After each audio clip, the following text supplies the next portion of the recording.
you cut me too deep. I think I'm dying here, man. Welcome to the 3B Video Deep Cut Podcast. Watch a few movies, take a few notes. Yo, it's fun.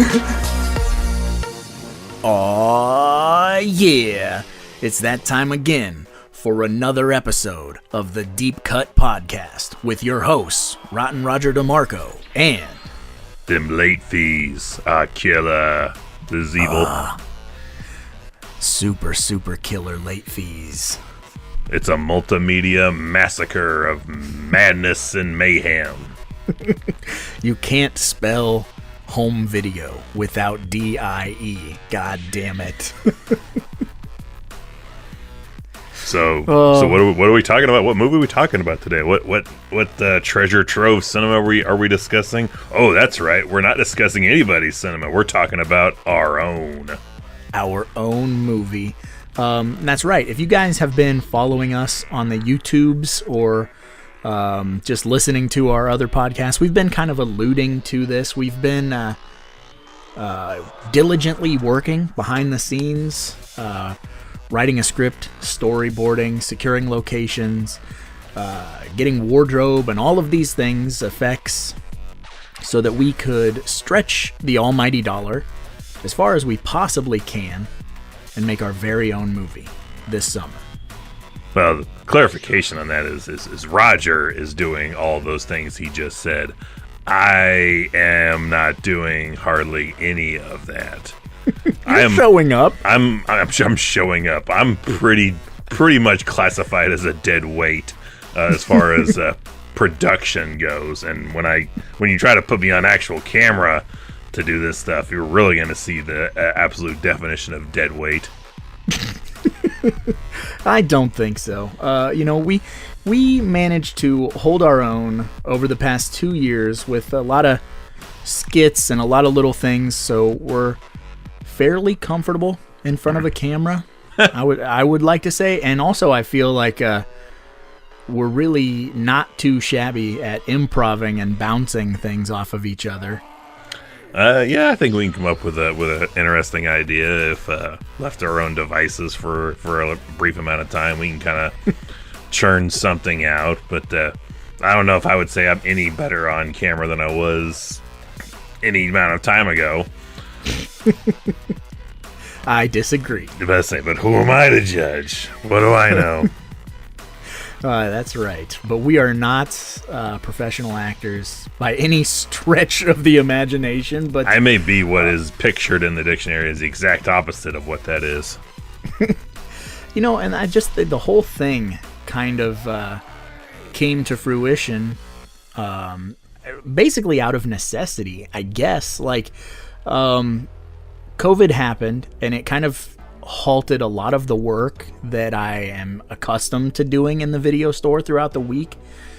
And it just made editing, it made filming, it made note-taking, and all of these things almost impossible, which thank God we have a super loyal, supportive core group that watches our channel, so they knew, you guys are struggling and it's okay. They didn't turn their backs on us.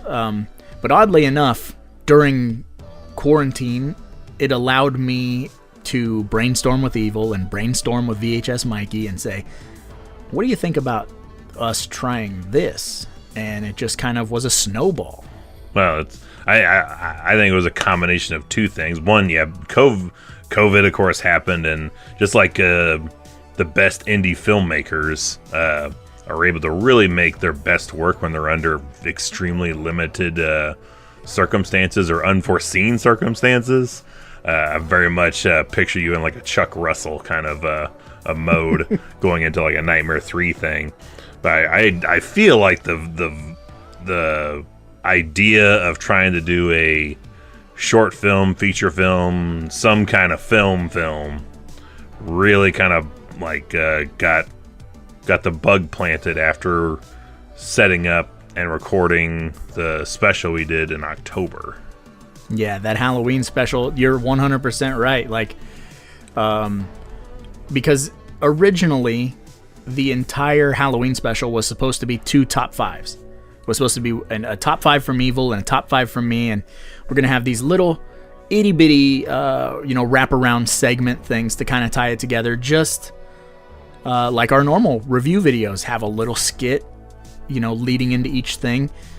And then it just progressed. It was like, well, what if we add this? What if we do this? What if we do this? And we were extremely limited on time and no money. We spent no money on the Halloween special whatsoever.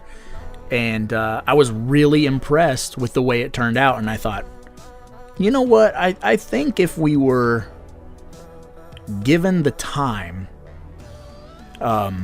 we could create something. I mean, it's not gonna blow everybody's minds. It's not gonna be the new like Reservoir Dogs or, it's not or whatever. Change the landscape. No, it's not. But it was just one of those things. It was like, I'd like to test our metal. I'd like to try this. Well, and that's the, if nothing else, that's always the thing that's separated. I feel anyway, separated us from every other channel that's doing reviews, may rebrand their names and try to do something exactly like what they're doing, or taking 5-finger ideas from somebody else possibly, but very much sticking into the same thing pretty much. And you're like, what about trying to do, you're like, what about the live streams? What about doing a podcast? What about doing reviews? What about doing countdowns? And you're like, well, what about we did a review countdown and doing skits in there? And that's always been like, if I was ever going to be in any kind of film role, that was always the character I wanted to be. Is like, I never want to be the main character. I never want to be the bad guy necessarily. I always want to be like that buddy that's in there but not seen too much, and you're always like, I'd love to see a whole movie of him, but then you realize it'd be a terrible idea. He works best in only small doses, but just leaves enough mystery and just kind of quirky and weird. I'm like, ooh, I get to finally, I'm doing that. I'm actually doing that. Yeah, so he's like you're like a Saturday Night Live skit character. Like, I just want to be an oddball kind of screw up, but you're like, but he's an all right guy. He's with me. He's cool. Yes.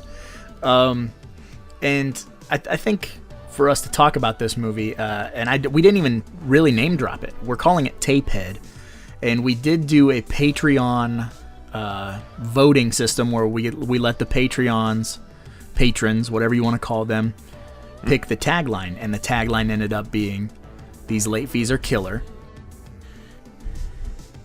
Your general plot synopsis is pretty derivative of most 80s or 90s slashers. You've got we're not kidding when we're saying it's not reinventing the wheel in any way, shape, or form. It's just gonna be a fun time. Yes. So you've got this mongoloid who is only smart enough to rewind tapes, working in a video store in the back room, which should be my job.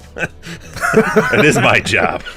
It would be your job, if us as characters, if we can get the video barn up and operational, I believe you would be the tape rewinder. That would totally be. I would want a badge that says that shit too. Like, I'm the official tape rewinder. You've got 1 star. You've got 1 gold star. Yep. I'll never get those other 4, but damn it, I'm like the dishwasher at the video store. I just rewind these tapes. You're the dishwasher in the Blob 88. And I treat that shit very seriously. Like, I gotta oil the fucking rewinder in places so it runs super smooth. And I'm like, you can't just have anybody come back here and do this and do this. It's like asking someone to perform a tracheotomy, for God's sakes. I can do this. No one else can do this. Evil is the pro.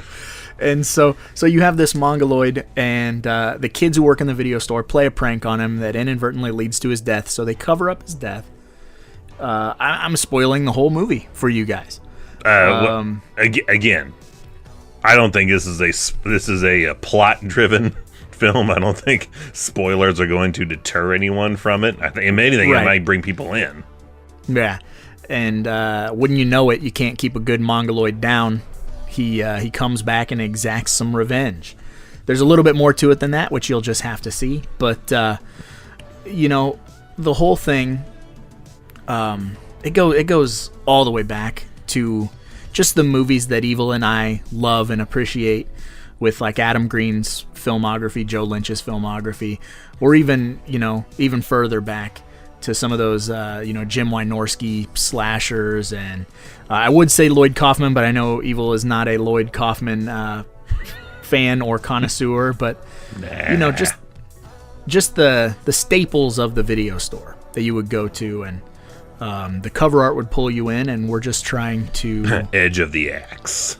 Yes, 100%. We just want to make a love letter to the films that we truly appreciate, and really show how far you can stretch $1. Because if you listen to this podcast, you've probably heard us reference the Movie Crypt podcast or any other number of filmmaking podcasts from like Junk Food Cinema or even the Film Riot stuff.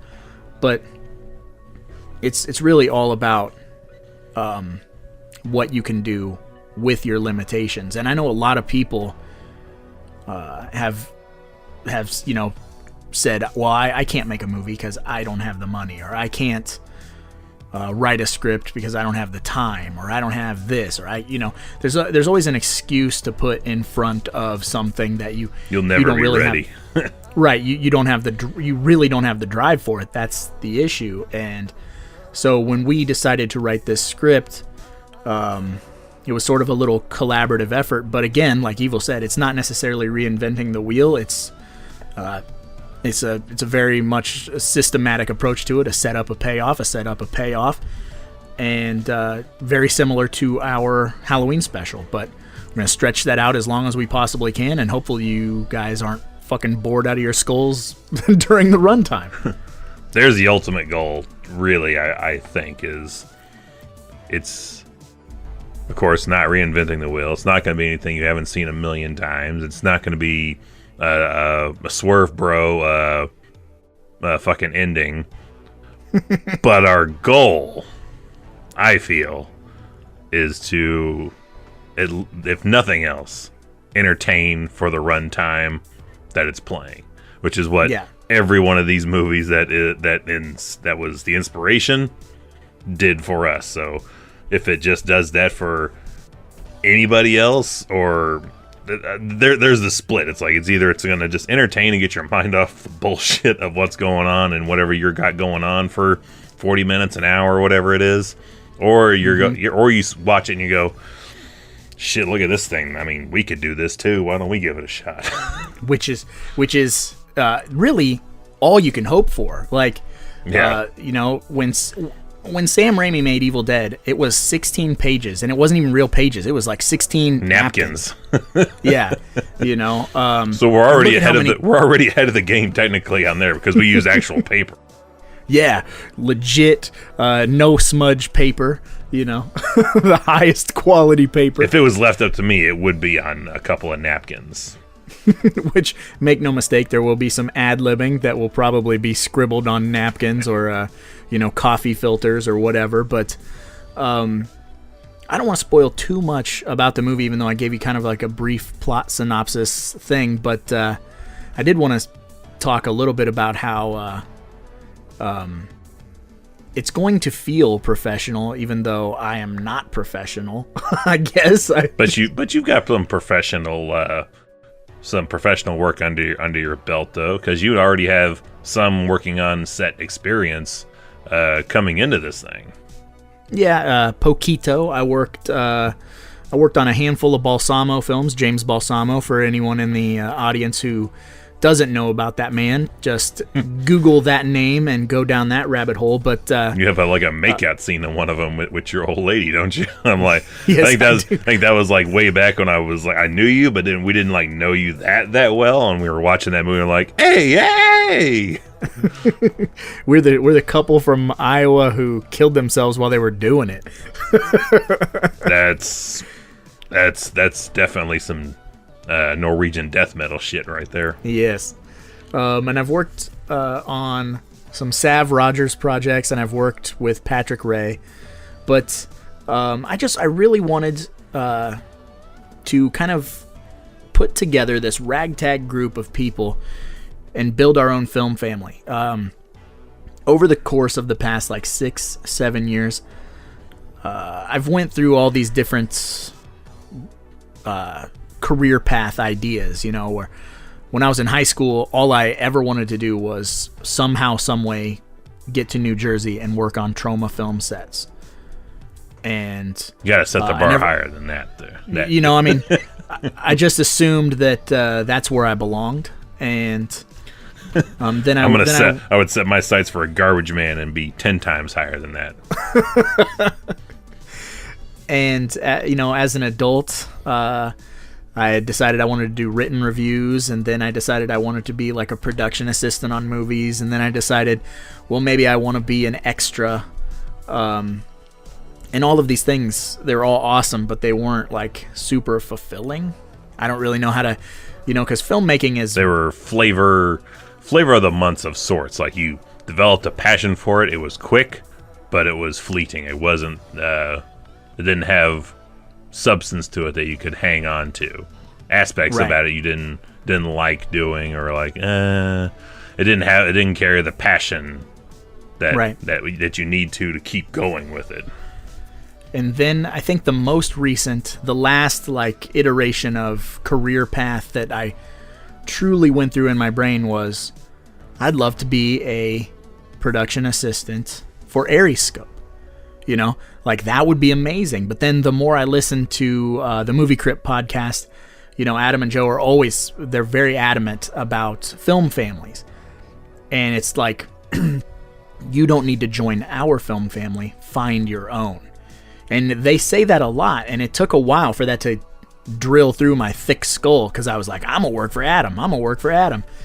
And I didn't realize I had my own. It's the easier route. It's how I would think about it, too. It's like, well, it's a lot fucking easier in a way to be like, I can just try to join this ready-made thing. It's a lot more challenging to, like, build your own from ground up kind of deal, but you're already oddly enough, you're already doing that without knowing you were already doing that.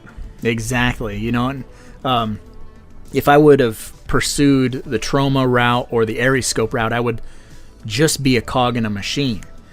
And I mean, essentially, which is what a 9-to-5 gig is. You're just a cog in a machine. And we've already been through all that. Yeah, we already did that, and I'm tired of it. And it was during all this COVID stuff when we sat down and said, well, what do you think about us? And it all started with the cartoon, really, because we scripted out a full season of a cartoon, but the animation takes a long time, and COVID kind of put a halt to that. Again, it was all stuff like we were stuff we do when we're not talking about what we're going to be doing for the channel technically, or what we're going to be covering in a podcast. It's like, all right, straight up fucking Monday Night War shit, being like, all right, what is everybody else doing that they're doing that we can do differently? Like, what are they doing that we cannot, that we can do something that's completely different? So initially it was like, well, we could do, you had thought of like, let's do puppets sometime, where we transfer into actual puppets and portray us as puppets. And then it progressed to, what about these because we came across real hardcore, you know, animators. So we're like, we could totally do cartoons and have an edge on being different and having a cartoon kind of angle. So it's always been like, now the philosophy is we don't watch anybody else's shit, because it's like, not at all. I don't want to see what anybody else is doing, because I don't want to either be influenced or annoyed, and I'll be one of the two. Right. So I don't watch anybody else's stuff, but we are always trying to think of like, what's something we haven't seen or think it'd be cool to see that we haven't seen, and try to see what comes out of that. Right, and spoiler alert for when the cartoon actually comes out, TapeHead was originally, he's a villain that has to do with our cartoon. And as the cartoon kind of had to sit on the back burner through all this COVID stuff, there was conversations between me, Evil, and VHS Mikey, and it got to, you know, it always starts with a joke. That's exactly how it always starts, with a, well, wouldn't this be stupid? And then it just snowballs with us all just throwing ideas into this hat. And then it was like, you know what? TapeHead could be a movie. Why don't we do that? And now here we are, 7-8 months later, and we're getting ready to shoot in June. You know, TapeHead is essentially, he's a fully realized villain. Like when Dylan Weeks put the costume on for the first time, and we did a costume testing, and I could poke him, and you know what I mean? Like that came out. That came. A joke is real. You're a walking punchline. He literally. It's like all three of our brains just puked him up into my living room, and there he was.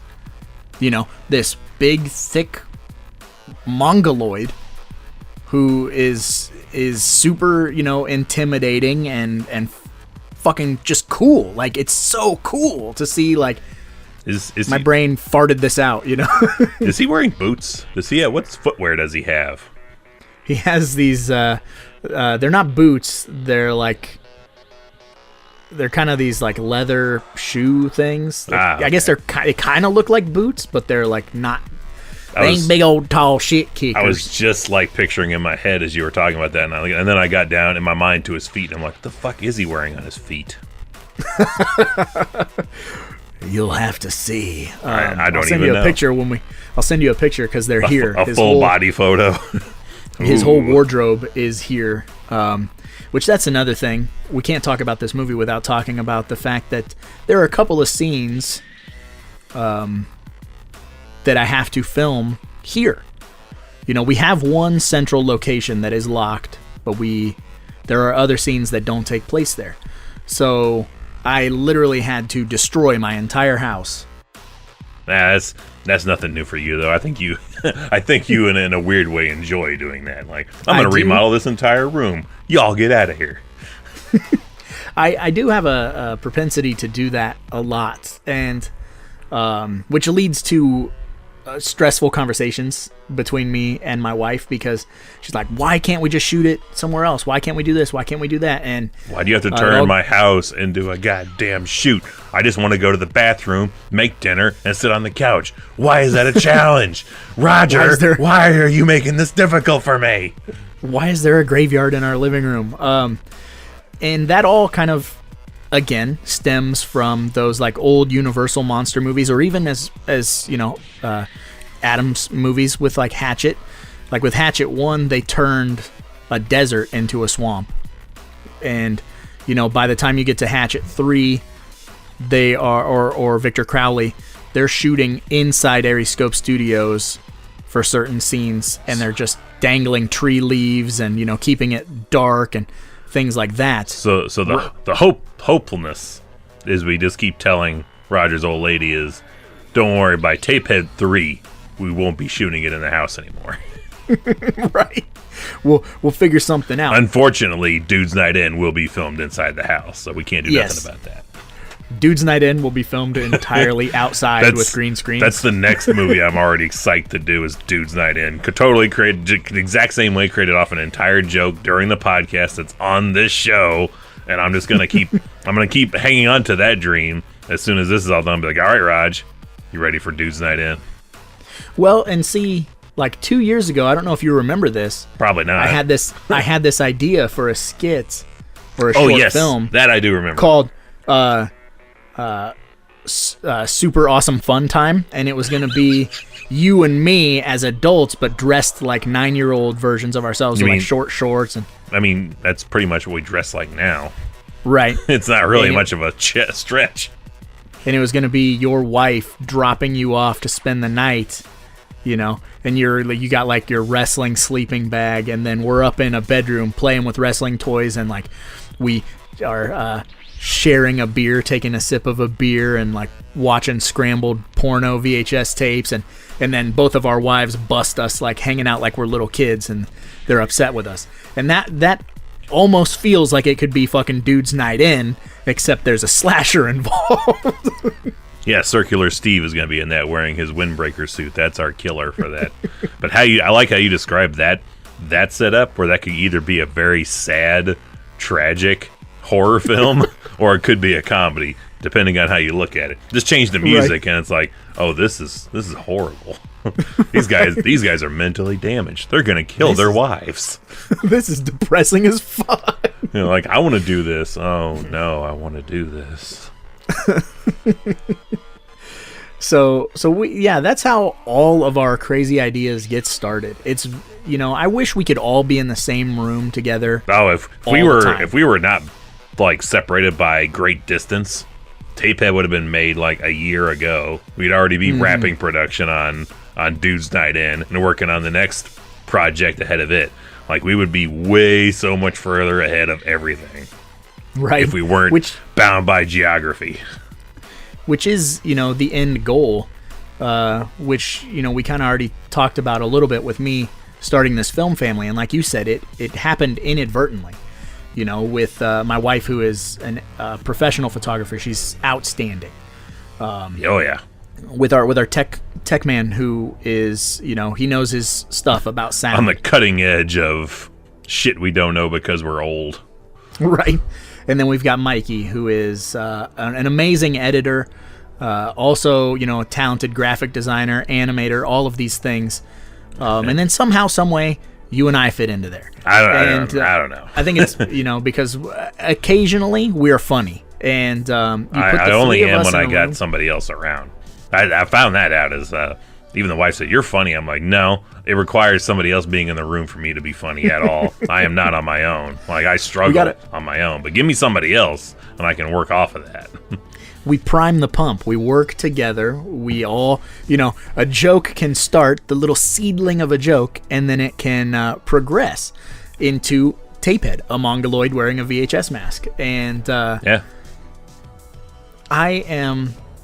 I'm so excited to do this, and all the emotions that could possibly happen. I'm overwhelmed. I'm fucking terrified. I'm excited. Sometimes I wake up and I'm sad, like, oh, did I bite off more than I could chew? Like, am I full of shit? And then we shoot a little test scene or whatever, and I'm like, oh, never mind. Like, I think we've got this. I think you're going to be, by the time shooting is done in June, you're going to be sick as a dog, because I don't think you're going to sleep for those like 3 or 4 days going into it, because your mind's going to be going a mile a minute, and that's putting it lightly. And once everything's all done, you're going to finally be able to exhale and breathe, and that's when your body's going to go, all right, now we're going to fucking collapse because we've been on fucking tension edge for 4 days, and now you got to deal with like having a head cold or something for a few days. Oh yeah, it's like it's con crud. Yeah. We're gonna have con crud. 100%. That's the other thing I was talking to Mikey about the other day, because I was, on paper, this sounds fine. Starting to shoot at 10 a.m. and wrapping at 5:30 each day. And then I said, well, I shot that opening scene, and the opening scene, it took all day, and we still have some reshoots to do. And I said, when we shoot TapeHead, there is a very distinct possibility that we run long. You know what I mean? Like, we'll take a super long lunch break or dinner break or whatever, because there are diners in the town next to the building we're shooting at. But I was like, we'll probably get back at it, and we'll probably shoot until we are fucking dead. It'll be 9:45 at night, and everyone else is like falling asleep, and they're like, all right, you ready to do that table stunt? I'm like, shit, everyone that's gonna be like, don't do it, you might get yourself hurt, is crashed out. So yeah, throw me through this fucking table, let's do it. Smash. Oh my god, my god, so much blood everywhere. Why did you guys do that at that hour? Like, because you weren't here to stop us. Well, and yeah, so I was telling Mikey, like, they could end up being 16-hour days, potentially. I mean, with breaks, as long as, because I have to make sure I have all of your footage, I have to make sure I have all of Mikey's footage, because you guys are traveling to do the movie. And so he was sending me, because I said, send me your wardrobe, because I have Evil's wardrobe, I have my wardrobe, I have TapeHead's wardrobe, yada yada. And he said, well, he's still deciding on his socks and his shoes. And so then he sent me a picture of some Crocs, and he's like, I'm thinking about rocking these Crocs. And I said, Mikey, it's going to be June, the floor is concrete, and we're going to shoot for 16 hours. Do you want to stand up in Crocs? And he was like, probably not. I'm like, yes, whatever shoe you get, put the nicest fucking I was just going to wear my everyday fucking shoes in there, man. Put some fucking inserts in them bad boys. Shit, I wear memory foam anyway. I walk on fucking hard floors 8 hours a day, 5 days a week, which I've calculated over 17 years of time. I think I've had the equivalent of walking around the globe 2.5 times, I think. Jesus Christ. So no wonder I have feet and lower back problems. but and I just started running. That's part of like I'm slowly throughout life accumulating my life lessons and like my creed that I live by, and one of them is life is too short to wear uncomfortable shoes. Damn right. Weekends are always sacred. Mm-hmm. And that's all I've got so far, but it's a pretty good start. And everything else is cream cheese. Keep weekends sacred. I don't work weekends anymore. Weekends are for fun and interesting activity times with friends, family, the works. Mm-hmm. But be comfortable doing it. Maybe rocking a bidet should be my third one to add in there. Keep the booty clean. Has that saved my ass literally this past year with toilet paper shortages and getting older, dealing with things. It's like, oh, it's been nice just to blast some icy cold water right on that beast and cool things off. I will say, that coming into 2021, I think you and I are both different people than we were at the beginning of 2020. I always think that. I always go back and look at like anything I like posted or said a year ago, and I'm like, that guy don't know shit, but I know everything now. And a year from now, I'll be like, I didn't know shit then. That's just how it is, we learned the ways of the bidet. We had been we'd been curious, intrigued by that for a very long time, and then we finally our hands were forced. But you know what I mean. We could have wrote it out, but we both were like, nope, we're gonna do this. And I'll never go back. I just that was won't. a glorious day. And another thing I can almost take some credit for is I looked at it, we talked about it, and then I pulled the trigger first and messaged you. And I'm like, this is amazing. And then you went and upgraded on me and got the holy shit edition, and you're just living life in the next fucking century on your bidet. That sucker's got a heated seat. I can hit myself with warm water, cold water. I got a little blow dryer. That's literally fancy shit. It's just missing a fucking color TV and a microwave oven on that thing, or a mini fridge over in the side corner, and you never have to leave. Don't make me mount a fucking TV to that bathroom wall, because I'll do it. Yeah, mount the TV across from it, and you need a mini fridge on the under the sink. Yes, yeah. Just plug that shit in under the sink so you can open that up, and then you got fucking next to the curling iron. Yes, you got a 6-pack of soda and some cookies and shit underneath there. You just never know how long you're gonna be, so you just have everything set up in there. 2 hours later, the wife's banging on the door. What are you doing in there? And like, nothing. Eating cookies, watching Rocky 4. Because I don't give a fuck. A lot of people are like, that's gross, you could eat or something on the toilet. I'm like, fuck yes, I've eaten sandwiches while I've been sitting on that toilet. I've taken beverages into the shower. I don't give a fuck. I will bring food and drink into the bathroom and be happy. Happy doing it. I'm a gross individual and I don't care.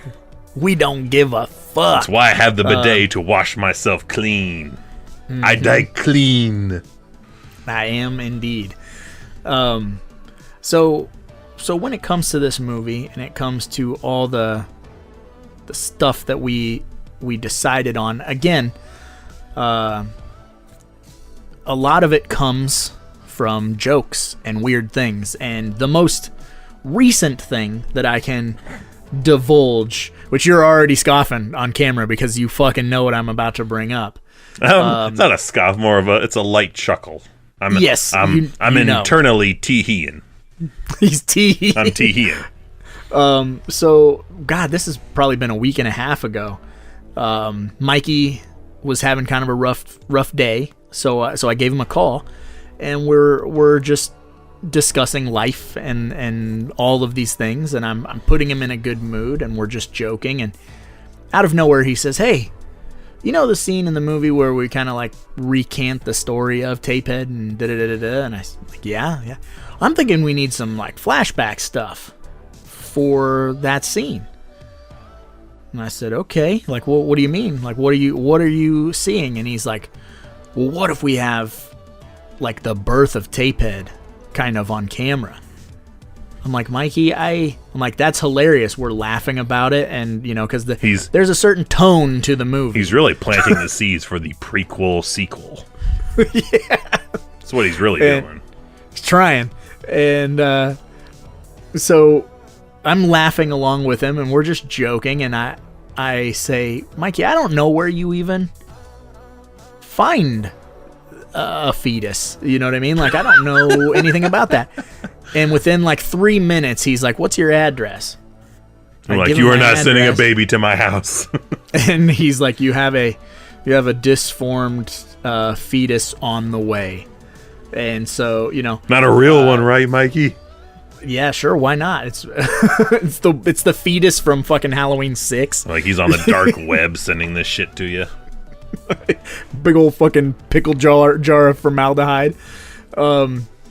And that's like, because when we decided we were going to do this movie, we decided as low budget as possible. So what we've been doing for everyone listening, if you're a Patreon, we've been taking all of that Patreon money, all of the merchandise money, all of the YouTube earnings, and we've been using that to buy props and wardrobe and blood and all of the things that we need for this movie. And we wanted to keep it super small, $3,000 to $5,000, which sounds small in the grand scheme of things, but to guys like Evil and I, that's a giant chunk of money. Shit, that's if that was a repair cost on a car, I would just leave the car at the shop. I was like, you know what, you guys keep it and do whatever you want to with it. I'm done. Mush it into a cube like in Showdown Little Tokyo. Something, but yeah. So that's no bullshit. That's where everything has gone. Every shot of hot sauce or shot of Crystal Skull vodka I have taken on any live stream, all that is sacrificed to go into this production. Even that live stream that I stripped for. Wow, wow, wow, wow. I'm sacrificing for the almighty dollar to make this movie for Raj. And I can't thank you enough, dude. Well, it's all because you're going to be severely disappointed when you see me actually trying to do shit on camera, and I can just be like, I just made this for you. I got you the money. You can't hate me. I got you the money. You're going to be just fine, dude. And I think that's just the type of people we are. Like, when you get Evil and I in the same room, we do have kind of a work ethic that, in my opinion, I feel is unmatched. A lot of it, like, and I'm not trying to be like a toot my own horn kind of guy, but if you look back over the past 2 years of the amount of things we did on our channel,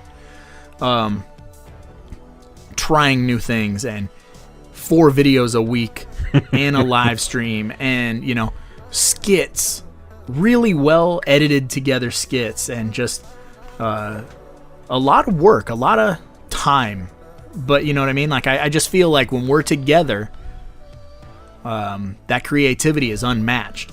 Sure, there's a lot of horror movie reviewers out there, and that's why we kind of stepped away from it, because we don't just want to be those guys.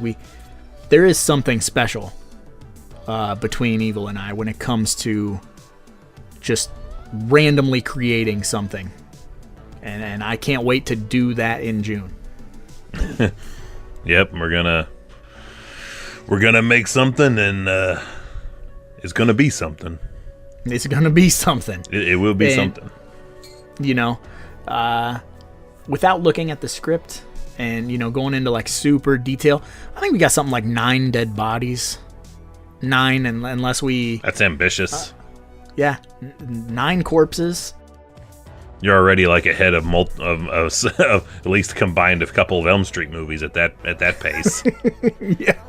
Elm Street got stuck in that 3 rut for a hot minute. Yeah, we've already blown Nightmares 5, 6, and part of 4 out of the water altogether. Yep. Not saying we're going to be that good, but we're at least killing more people than they did. Damn right. Well, if you're gonna be dumb, you got to be tough. If you're gonna make a no budget slasher, and you want people to keep watching, that's one of the things that we've talked about many a times on these podcasts, live streams, reviews, whatever. Is there's a certain formula. Everybody's a suspect. No. It's like a musical. You can't just go too long without a song. Exactly. You gotta, every 5-6 minutes or whatever, there's got to be a dead body or boobs or whatever. Unfortunately, even though our label is 3B Video Films, and the 3Bs are Blood, Boobs, and Beasts, I think we're gonna be missing one of those Bs. I think, because we're getting everybody to work for free. I don't believe I'm going to have nudity. Now that's subject to change. Could change. If I throw a couple $100, if I throw a couple $100 at some of the actresses, maybe something will happen. But you can't expect free nudity. We got to have that Brutal Massacre type shot where it's like no face, just a zoom in on a fuzzy nipple. Yep. Show them that scene and be like, "Can we recreate this like perfectly?" Right. But not draw attention to it. We could always have stunt boobs. You know what I mean? We can always cut to stunt boobs. Insert of stunt boobs. Do we have stunt boobs? Do we have stock breastises that we can access? I'll see what I can do. I'm maybe, between you, me, and Mikey, I'm sure we can get some high def footage of some tatas. But there's some crackheads, whatever. Whatever it takes, one long, coarse hair hanging out of the nipple. That should be its own movie, and it's making is us making a movie and is trying to find someone that's willing to do nudity, but we can't find anyone that's willing to do nudity. That is worth putting on film. Right. That's not a step away from one of us doing it and trying to pose in that spot. We're at the nursing home. Like, come on, give me the Mae Young. Go for it. Do it. Oh, man, the Mae Young. Deep cut. Only a 21-year-old deep cut. Oh, my God. That's plenty old. Oh, my God. New wrestling fans in the corner puking their guts out. Bunch of fucking pussies. Oh, Jesus. So this movie is nothing other than a labor of love, and when this podcast ends, I'm going to kick the conversation over to our two favorite film directors. Our gurus. We reached out to Adam Green and Joe Lynch and asked them for advice. For a pretty penny, they will provide us with said advice. Yes, I had to throw money at them, so they're guests on this podcast. Unwilling guests, but goddammit, they're going to be forced to being guests. We're going to put that in the fucking title, featuring Joe Lynch and Adam Green. Swerve, bro. They didn't know they were going to be on here. Got you guys. Thank you for the advice. Which, by the way, their advice is top-notch advice. They have excellent advice, and they are fucking, again, benchmarker cameo guys, because I've only seen like one or two other people do cameos that are, one, filmed well. They're not like backlit and up a dude's nose. Yeah. And 4 minutes long. Like, they just go and go and go. And they give you every penny's worth out of what you pay for. Yeah. And the one thing, when you guys hear their advice, I want to address one thing in particular. Because they did say, especially Joe, because Joe's like, man, for $3,000 to $5,000, maybe try to shoot a short, because $3,000 to $5,000 will go very far in a short. That's true, it will, and it is very hard to stretch $3,000 to $5,000 to a feature length. Which originally this was intended to be like a 20-minute short, which we still don't know the official runtime. It could end up anywhere. Yeah, it could. It ain't gonna be a 5-minute movie, I'll tell you that. Just wait for the Snyder cut of this, where it's 4.5 hours long. Right, that's the Mikey cut. He wants to we want to have two different cuts, black and chrome. That's what witness. That's what we need to have. Is we need to have the 4-hour black and chrome edition that comes out in like 3 months after the official release. Nice. Yeah. Give it that old film treatment. Give it black and white. Make it look fucking super cool. People will buy that. People eat that shit up. I don't know why. Just push the button on your TV and make it go black and white. Yeah. Done. But again, like I said, that's true. $3,000 to $5,000 will last a long time, or will go far for a 5-minute short. But what I don't think Adam and Joe knew is that a lot of this equipment we already had because we do the YouTube stuff. Secondly, everybody is working for free and, to be fed. I'm sure I'll throw a little bit of coin to everybody. But the main thing that would have cost us a ton of money would have been the location. And I had looked into plenty of locations.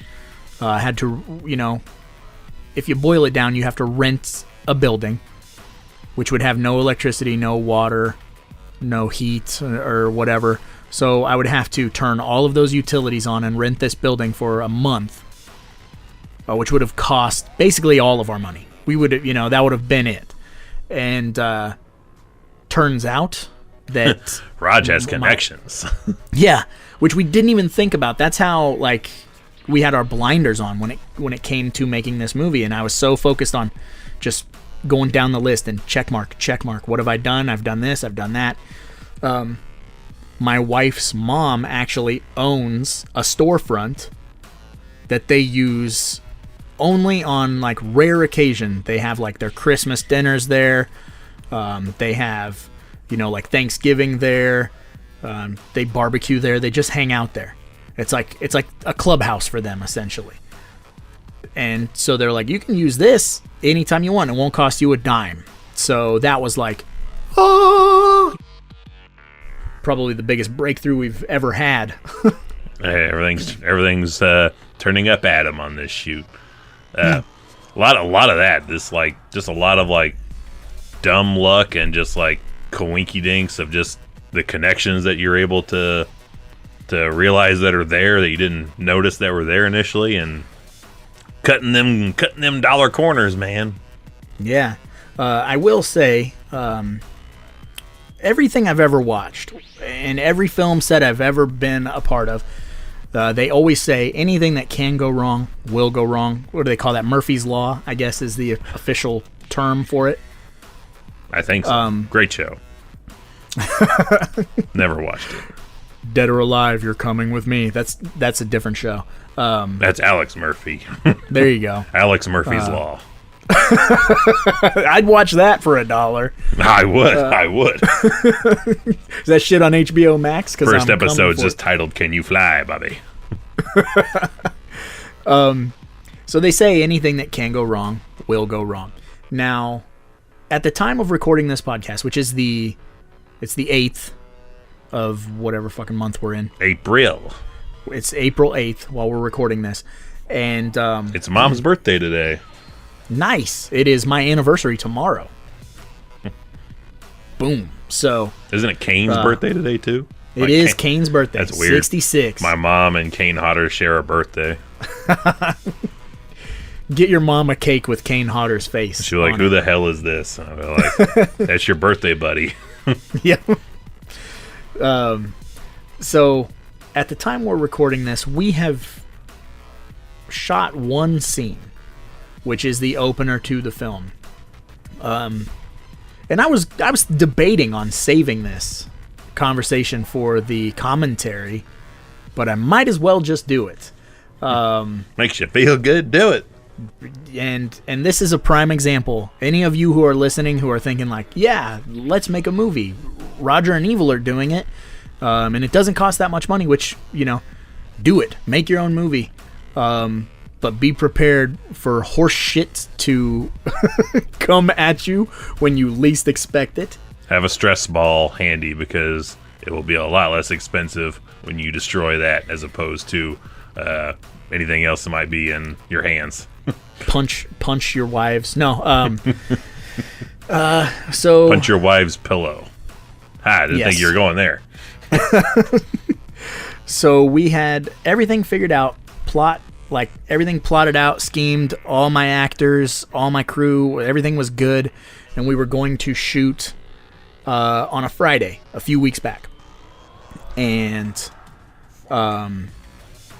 everything was lining up. We had rented lenses, which anybody who's ever rented lenses knows it can get expensive. And so we rented these lenses, and we only had them for a 3-day period.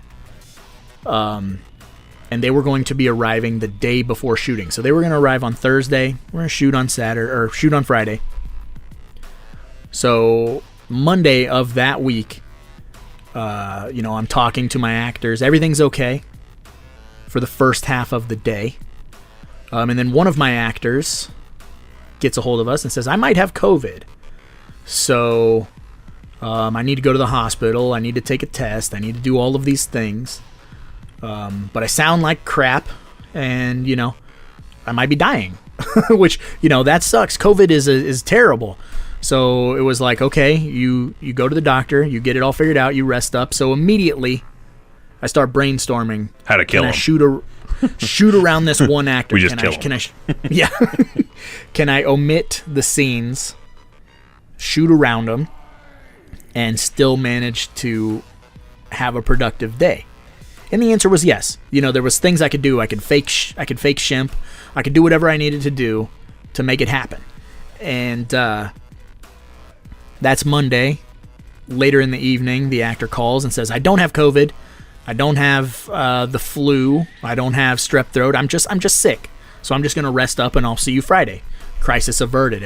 Okay, cool. Just, drink some honey. Then the plot thickens. Yes. So that's Monday. Tuesday, I contact my other actors. Everything's okay. Which, mind you, this is a Friday that we're going to be shooting on. So I had to make 2 actors take the day off of work, because one actor, Friday was the only day that would work for them. And so everything is going well. My actors have their days off of work. Everything is fine. Thursday morning, I get up, and that's the day the lens is supposed to arrive, so I'm super hyped. And I'm basically like just sitting at my front door, just waiting for the lens to get there, just so I know it's going to get there. I'm talking to my actors. They're all hyped. They've all brushed up on the script. They're all ready. And the lens gets delivered, so I'm like, woo, cool. One other thing down, no problem. At this point in time, we're like 11 hours away from shooting. I have an actor message me and say, well, my girlfriend tested positive for COVID. And I was like, okay. So we killed her. Yeah, so we murdered her. Then him. And yes. So I was like, so what does that mean? Well, it's only a matter of time before I have COVID. And I said, but do you? And he says, no, I tested negative. At this point, I'm full-blown panic mode. I'm, like you throw money at a situation to make it go away. I'm like, okay, what needs to happen? Do you and the other actor need to come here? I'll put you in a hotel room. I'll do whatever is necessary. What do you need from me? Because I'll make it happen. And then the 2 actors were going to ride together. And so the one actor says, well, I don't know if this other actor will want to ride with me. And I'm like, why wouldn't he want to ride with you? You tested negative.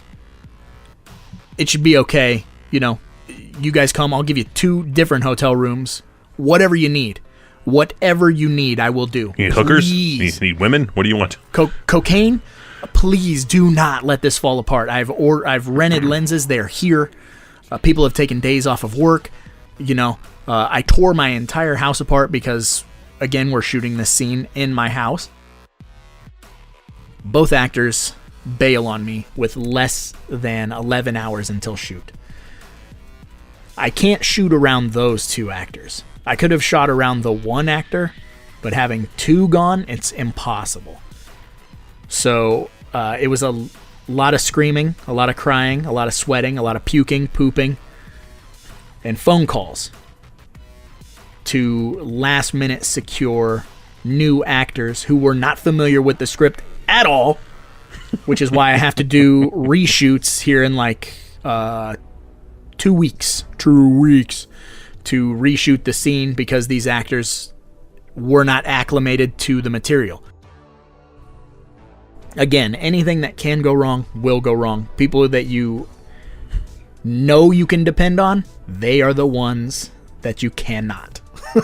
Just saying. Which it may or may not have been a bad idea on the day of all this going on to tell Raj, I'm sorry, I'm going to have to duck out of this movie. I don't think I could do it. It was funny. That was probably the only thing that you could have done to lighten the mood. I get it. Yeah, he sent you up here, didn't you? Jay sent you up here, didn't he? To, lighten the mood, whatever, Brutal Massacre reference. But it's funny because I had watched Brutal Massacre on Wednesday because I was like, everything's going good, My one actor had the COVID scare, but he's good. So by Wednesday, I was feeling on top of the world, and I was like, as a joke, I'm going to watch Brutal Massacre because everything goes wrong in that movie. And then lo and behold, Thursday morning, my world went to shit, man. That will definitely be a movie we cover on here before we get to the actual release date of the film, just because it's a Bible of sorts for filmmaking. Next to American Movie, which I've got somebody that's going to hook me up with a not completely legit way to watch it, but Desperate Times, Desperate Measures, and that is a hard fucking movie to find anywhere, so it is. I'm going to finally knock that off my list. But Brutal Massacre, definitely a Bible of cinema to watch in order to prepare for everything that's not going to go in your favor when you're trying to do something. Yes. Yeah, because, man, if you haven't seen Brutal Massacre, please, for the love of God, open up another window or wherever you are, whatever you're doing, and buy that movie because it will make your fucking day. I don't give a fuck. I'm just going to tear the fucker down next spring. Rest in peace, Gunnar Hansen. But, so we just wanted to do this podcast. Again, we've kind of dipped out of our regular format of a movie review. Every once in a while, we did the Red Vixen interview. We interviewed Sean Clark. That was awesome. That was awesome. It was. And we're going to do more things like that, Whoever returns the calls, we will get on here. Yes. Because, like Evil said, our channel and our podcasts and our live streams, everything's kind of gone through these metamorphoses over the past 2 years. We don't like to do the same thing too much, and gets boring. I think it does, it starts to feel like work, and that sucks. This feels like work, and work sucks. Work sucks. I know. Sorry, that's a Sum 41 reference, I think. But I actually think that's Blink-182. There you go. Either way, they're the same band. Both got numbers in them. Yeah, same thing. But we just sometime this year it just hit where it was like, man, do we want to keep reviewing movies? Like, do we want to keep going? Like, oh man, Graydon Clark, he makes good stuff, or. I was in the one being like, I just like doing the skits. Yeah, keep doing the reviews just so we can keep doing skits. Yeah, skits are fun, man. And if you are a subscriber to the YouTube channel, you've noticed that content has definitely kind of skidded to a halt. We're down to like one little promo trailer a week and then a live stream. Which behind the scenes, that's really just us testing the waters to see if we can make a trailer that we can put on the beginning of the live stream that doesn't ding us for copyrights. Yeah, that is exactly, because we get, double the use out of that video. But, yep. We've covered so many movies. We've got over 650 videos on the channel. We're getting close, getting close to our 20th podcast episode. So we've covered a lot of things. Not to mention the top fives and all this other shit that we do. Even the written reviews and all of that stuff from repulsivereviews.com. But we weirdly keep oddly busy when it doesn't seem like we keep super busy, but we are fucking super busy without looking like we're super busy. We are swamped, and that's kind of why I wanted to do this podcast. I wanted to kind of be like, guys, if you haven't been paying attention, if you've missed out on the fact that we're doing this, here's a little window into what's happening and why the content has slowed down so much. But again, it all kind of stems from that, like Evil said, we don't watch other people's channels because we don't want to be influenced or annoyed. We really kind of tend to stay away from the horror genre stuff on YouTube. And part of that is all because we don't want to be like anybody else at all. And don't want to be pigeonholed either to being like, we can only do this or only do this kind of thing or only like that. I'm like, no. Like I've always said, we're the fucking 3-ring circus of the internet world. Is like, you know, like a clown coming out of a car. How about the dude getting shot out of a cannon? The trapeze guys are coming up next. The flying Graysons. Hope nothing happens to them. Guys, scrape them off the floor, man. But with a little shovel, and then what you do, like with little pieces of shit. But we just want to keep changing it up. We want to keep doing stuff differently for you guys, and hopefully us doing this movie kind of leads to us making other, like, you know, Evil brought it up, the Dude's Night In we want to do. I'm already like, let's do Tapehead 2, you know. The prequel sequel. That's what I want the subtitle to be for it, is the prequel sequel. Tapehead, the prequel sequel. There may be more flashbacks. We may have a young Tapehead at some point. An entire flashback movie. But not portray it like fucking Pootie Tang. We're going to show like a clip, and it's a flashback, and the flashback's the entire movie. Oh my God. That's how you know we're doing quality work, when I'm like, let's take the format of Pootie Tang. There are rules to be broken. There are things to be done.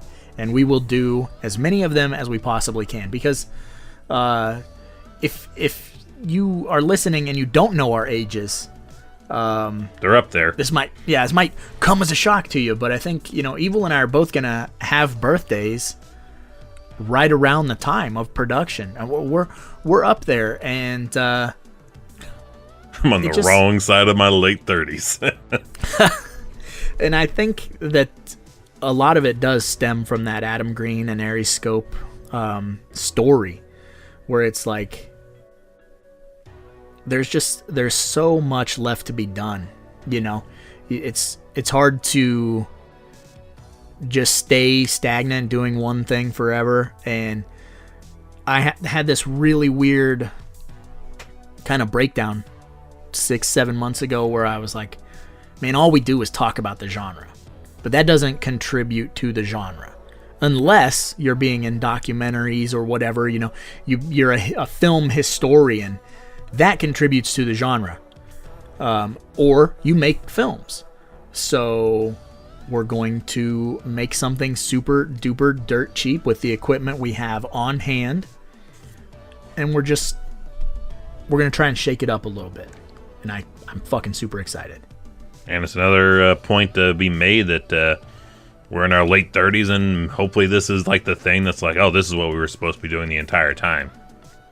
So whatever it is that if you don't know what the hell you're supposed to be doing with your life, don't feel bad if you ain't found it yet, because it's not your time yet. I had a tattoo artist that didn't start tattooing until he was 50 almost. And and he's done wonderful work on my back and different pieces that I've had throughout the years. So a guy that didn't start tattooing, find his fucking call in life till he was almost half done with it. And here we are nearing 40. Jesus Christ. Yeah, nearing don't that. Say that. I just said that, and finding our ways. So if you haven't found your way, don't worry. Don't feel bad. It's just the timing hasn't happened yet. Timing fucking matters so much that you'll never understand it. It never makes sense. I've had, definitely in the past 12 years, mainly in the last 12 years, I've had so many things that happen. They're like, this is the worst fucking timing for this. Why did this have to happen now? Why is this happening? Not here, not then. And then it's all that 2020 shit, because then I look way past it and I'm like, oh my gosh, if that didn't happen, this wouldn't have happened, and that wouldn't have happened. The timing, they say that timing is everything. It's no bullshit. It is. It makes no sense, but it will make sense. Right. Yeah. And one day it will just click for you. You know, you'll try something and you'll go, Yep, there it is. And why did it take this so long? yep. And for me, honestly, you know, I mean, you even go back 6-7 months ago when I did that Adam Green video. I kind of had that conversation in that video where I talk about how I had been this movie junkie my entire life, and it took until I was about, I don't know, 30 for me to be like, oh, why don't I just try the YouTube thing and just talk about movies? And that was fulfilling for a while, and then you start to realize, like, I want to do something else. I want to do something more. And you might go through many of those cycles where you try something and you're digging it for a really long time, and then it just kind of starts to feel like work. So then you move on. Yes. Yeah. Before 3B video, we were actually mask makers. So we were gonna corner the market on making custom Friday the 13th masks, and that was gonna be our ticket out of 9-to-5 jobs.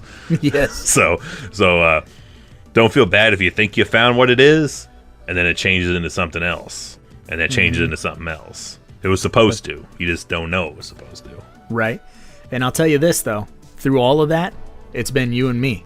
You know what I mean? Like, and it's always been you throwing ideas at me, and I'm going, and every idea I'm like, nope, I don't want to do that. But I'll say that probably out loud and in my head, but I'll still be like, okay, I don't want to do it, but I'm okay. And it's all about just, you know, you only have so much time on the planet. So for me, it's like, what can I do to make sure that I leave something behind, even if it's schlock? You know what I mean? Like, even if 10 years from now, like, my kids and their friends are like, look at this stupid thing my dad made with his buddies. You know what I mean? Like, whatever. Both our kids are going to be bawling, being like, he made such horrible stuff, but he was so fun. Right. So that's, I just want to leave behind a digital footprint, not even a digital footprint, just a footprint.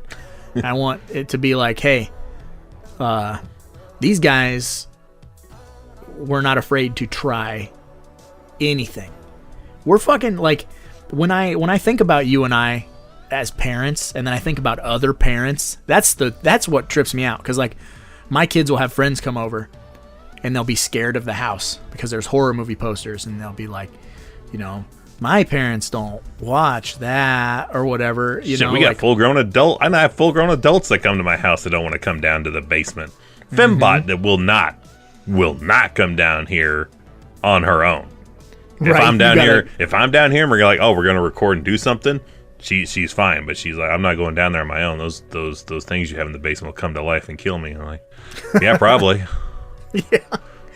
And it trips me out to think about other parents, like, not being as cool as us. And I'm not trying to, like, toot our horn, but it's like, man, you know, your dad and your mom would put on a Friday the 13th movie. My dad would put on a Friday the 13th movie or whatever.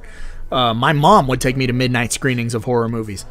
I will toot our horn in the aspect of, we definitely are pushing our kids into the mindset of just be you. It's not going to be cool to be you to other people, but you will be glad in the end that you stuck with who you really were, than trying to appease what anyone else is trying to pressure you to not be. Whatever it is you're into, stay into it. And really, we've both really pushed the artistic, creative juices that all 4 kids combined have. Like, no, absolutely, just keep going with that and see what it does. Find your passion, find what you like doing, keep doing it. If it doesn't work out, it doesn't work out, but you gave it a shot. Yeah, that's what it's all about. Is you know, just sticking to your guns, be the person you want to be, and don't give a shit what anybody else says. Do not get rid of your toys, because you will want every one of them motherfuckers as soon as you get older. Right. And it's expensive to rebuy that shit. Unless you're somebody like Mikey. And before we end this and go to Adam and Joe, I just want to say, when our film comes out, any of you film critics who are out there and you review these horror movies from the worst to the best, whatever, and if you're just waiting and you got something negative to say about our fucking movie, just know evil is here waiting for you, because I will turn your negativity about our stuff into our own personal content. yes. So the joke is on you. Fuck you. You done paid for it. We done got your money. I don't give a fuck what you say. If you're gonna say something, make it shitty so I can make more money off of that. I just want to say, if you got something to say, make your own movie. That's pretty much it. There's a lot of armchair quarterbacks out there, and that's where I had that epiphany of who the fuck am I to be like, man, Graydon Clark's fourth movie wasn't as good as his first three. Like, shut the fuck up. Like, I wanted to tell myself to shut the fuck up. Like, just enjoy the shit you enjoy, and don't be a fucking dickbag. And, if you want to make a movie. That's it. So, Evil, you have anything you want to say before we kick it over to Adam and Joe? I just said it. I'm like, once, if you're going to be shitty, I don't care. We done got your money. You can be shitty all you want. You done paid for it. I don't care after that. But if you're going to be shitty and let us know about it so I can turn that into content so I can make more money off you being shitty. I want to take a double dip off of you, and I will do it with a smile on my face. Adam, Joe, take it away. Excellent. Dustin or Roger or however you like it. I'm going to go with Roger for now, if that's okay. Dude, so good to hear from you again, and I totally remember. God. Panifest totally feels like 10 years ago. I saw the art. Looks awesome. Oh my God. I want that as a t-shirt. You got to make t-shirts of that. That looks so cool. But I saw that you guys are looking to do a movie for $3 to $5 grand.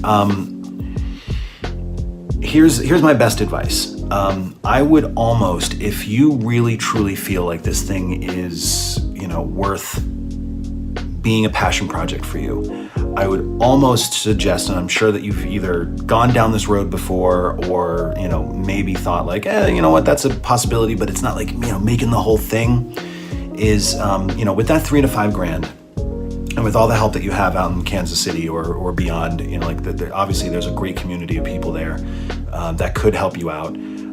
I would almost suggest making a short film version of it. Now, you're saying to yourself like, oh God, no, I want the feature. That's great. But trying to spread $3 to $5 grand out to make a feature that could be selling yourself a little bit short in terms of the idea. Now, if the idea is completely perfect for $3 to $5 grand, who's to say you couldn't, However, it might be better off if you make something that is a short film version of it that can still be self-contained, can still be like a beginning, middle, and an end. It doesn't have to be like a fake trailer. That's like, sometimes people do that. They'll do like a fake trailer and shoot like bits and pieces of the script and turn it into something that feels like a trailer that you'd be like, I want to see that, or I want to invest in that. On the other side, I don't know if you saw Tales from Halloween, but one of the best shorts in there was originally a proof of concept for a bigger film, and that's Dave Parker's Sweet Tooth, which when you watch it, you go, I want to see a whole movie of that. And that's mainly because they took what's ostensibly like the opening scene of a larger script and turned it into a short, so that you still have a beginning, a middle, and an end.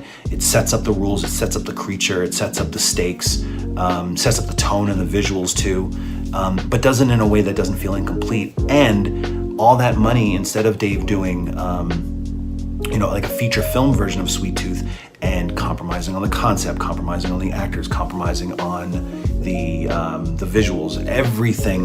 When you're trying to make something for $3 grand, you have to be very clear that there is going to be compromise and it's not going to feel polished, as many favors as you can pull. I'm not trying to dissuade you. I'm not trying to poo-poo the idea, because look at Robert Rodriguez, but that was also almost 30 years ago, and he obviously pulled a lot of favors and did things that would, in any other situation, you'd have to pay for.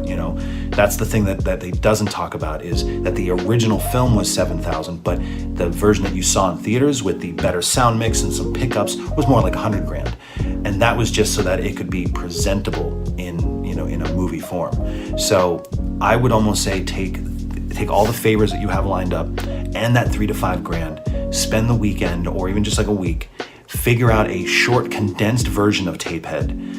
Even if, again, like if you have that kick-ass opening scene that's going to kind of set people off and get people excited about it, and then you go into the rest of the story and then see how TapeHead kind of works his way into that, or her. I would strongly advise doing that, because then if you have a full feature script and you have the short film, then you have a visual component to it. And when someone says like, God, it'd be great if this was like a feature, you can be like, oh, it just so happened to have that. Trust me, that's happened more times than not. And for every film that you hear about that costs like $3,000 to $5,000, there's short films that are made that blow up on the internet. I mean, look at David Sandberg. The Lights Out concept was a short film at first, and it was so simple, and it scared the fuck out of people that when they said that there was going to be a feature version, there was some skepticism. But then look at the movie; it turned out great, because he was able to establish using that cold open in a way that was basically a bigger version of the opening scene that whole scene from the short, and be able to expand on it, and people were excited about it. That's my best advice. I would say that that's probably the best way to get what you want, make it seem as polished as possible so that you can fool everyone to thinking that you spent more. Because for a 5-minute short, $3,000 to $5,000 goes far. For a 90-minute film, $3,000 to $5,000 goes a couple days before you're really having to make some hard decisions that I guarantee you won't be thrilled with. And you can always go like punk rock, guerrilla style, but there's still going to be something in the back of your head that's going, I really wish I did, like I made like a short version. That's just, again, just me. So anyway, Roger, Dustin, my heart goes out to you in terms of shooting it. All the best of luck either way. Whatever you decide, I'm going to watch it, especially after looking at that artwork. Looks awesome. One suggestion would also be like shoot it on VHS, but even still, like even if you shoot it on whatever camera you have, it doesn't really matter. It's a matter of like the locations and like the gags and paying for actors just to get there. That $3,000 to $5,000 is going to go fast. So just something to consider. Think about it. Look at the script again and see if there's a version where you can do like a trailer, which is a proof of concept. But my suggestion, and I think that's one that will make you seem a little more creatively fulfilled, is make a short film, just take a scene and turn it into a short film version of that. And then you have both a great way to show, even on a shoestring budget, that you can make a lot out of a little, and the audience will, or whoever is reading it, whether it's an audience or it's investors or producers or whatever, like to be able to send a script out with a short with it, trust me, goes a lot further than you think. So that's it. I hope this helped at all. Hopefully we do Panic Fest again and I can meet you guys again and see you guys again. I think April, but who knows if we're going to be even let out at this point. But I hope that we have more Panic Fests in return. Please give everybody at the Armor my best, and hope to see you soon. And thanks again, and be safe, wear a mask. Long live the new Flesh. Bye. What's up, Roger and Evil? So you're making your first project. Maybe not your first, but fuck it. Your first one that's gonna count, right? TapeHead. First piece of advice that I would give you, which clearly you already didn't take, is definitely do not ask Joe Lynch for advice. Aww. Have you seen any of his films? It's like, nice, it's fun in the moment, but nobody ever talks about them again. Nobody ever sees them a second time. And the fact that you already asked him for advice and now you come to me, that was awesome, thanks. I got a franchise, action figures, Halloween mess. But yeah, definitely check with Joe Lynch. In all seriousness, if making a short is the way you're going to go, which makes sense, I'd make a feature, but makes sense. Don't pay for locations. Sounds like you already have locations. If there are locations that you're going to need to pay for, rewrite your script now to not need to pay for those locations. Sounds like you guys are going to be in it. If you're good, awesome. If you're not, be honest with yourselves. Also, the script doesn't cost money. Go over it 50 million times. Make that thing as tight and as great as it can be, because you're gonna wish that you did later. And as the idiot who made a feature with a 147-page script, a romantic comedy that was a 147-page script, and then edited it down after the movie was already cut and it was cut tape to tape, yeah, don't make that mistake. Do that work now. Give it to other people to read, not just your friends, which is the other piece of advice. When it's done and you start showing people for opinions before you picture lock and actually do all the finishing, show people that don't know you and people that are gonna really be honest. And try to show some people who might not normally even like whatever type of short it is, because that's where you might find some of your best advice. True story with Victor Crowley. I had my editor invite friends over who had never seen a Hatchet movie before, who don't like horror movies, who were kind of uptight and don't even really like comedies usually. I mean, you gotta beware of anybody who doesn't like comedy. I fucking hate laughing. But there was a note that at the time I thought was the stupidest note I've ever heard in my life, as did the editor, Matt. There was someone in the room who, when it was over, said, hopefully you remember the movie. My movies are memorable, of course you do.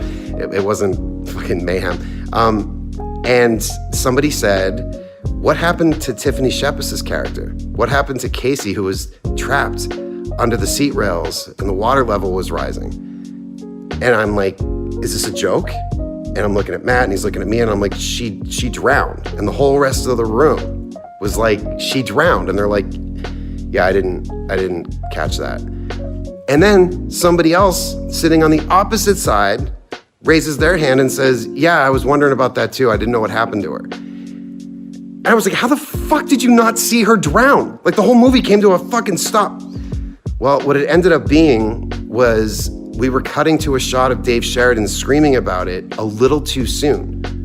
And people were so enamored with him that they just missed it. Now, only 2 people, but by just adjusting that, never had that problem again. And that was a note that was literally the dumbest note I've ever gotten. So do that, and don't be afraid of really harsh criticism from people that you didn't even make this thing for, because you could learn something from it. I know you have equipment. Make sure you have people who know how to use that equipment, especially your sound. If your sound is shit, you just wasted everybody's time. It's never gonna get into a real festival. No one's gonna be able to really enjoy it, even with the disclaimer of, we only had like $10 and sounds a little like, no. You can get the sound right. If you have equipment, just make sure that whoever is monitoring your sound on set is doing a good job. Stop periodically, not just after the first take, periodically stop and check it. A mic could fall, it could move, it could start rustling, and then all your shit is fucked. And lastly, don't ever ask me after you asked Joe Lynch. Seriously? I'm so offended right now. I mean, I can't even name, how many movies has Joe made? 1? 2? Made 10. I mentioned the action figures, right? Yeah, I did. I mentioned that. All right. Well, good luck. I can't wait to see it. And I know Joe can't wait to see it either. We love you guys. And in all seriousness, I'm excited. Look, tears. Tears. Genuine tears. I mentioned the action figures. I did. I mentioned them. I know I did. Okay, fine. Have action figures though. All right, bye.